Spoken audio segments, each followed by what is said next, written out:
ആദ്യ കാലങ്ങളിലൊക്കെ നമ്മളെപ്പോഴും തുണിപ്പുട്ടാറിൻ്റെ സംഭവം ഉണ്ടാക്കിയിരുന്നു കേട്ടോ.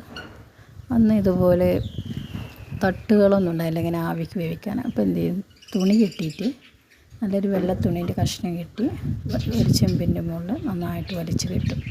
അത് വെള്ളമൊക്കെ തിളച്ച് ആവി വരുമ്പോൾ ഇതുപോലെ അരിപ്പൊടിയോ ഗോതമ്പ് പൊടിയോ ഉതിർത്തി അതിലേക്കിട്ട് നന്നായിട്ട് ആവി ഒന്ന് വെന്തതിന് ശേഷം നമ്മൾ തേങ്ങ ചിരവിടും.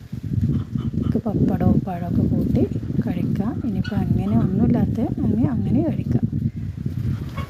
അപ്പം ആദ്യം നമ്മൾ നാടൻ ഭക്ഷണമാണ് കേട്ടോ ഇതൊക്കെ ഇപ്പോൾ ഈ ഗോതമ്പ് ചപ്പാത്തിയൊക്കെ കഴിച്ച് മടുത്തൊക്കെ ഇടയ്ക്കൊക്കെ ഒന്ന് മാറ്റി ഉണ്ടാക്കാൻ നല്ലതാണ് കേട്ടോ.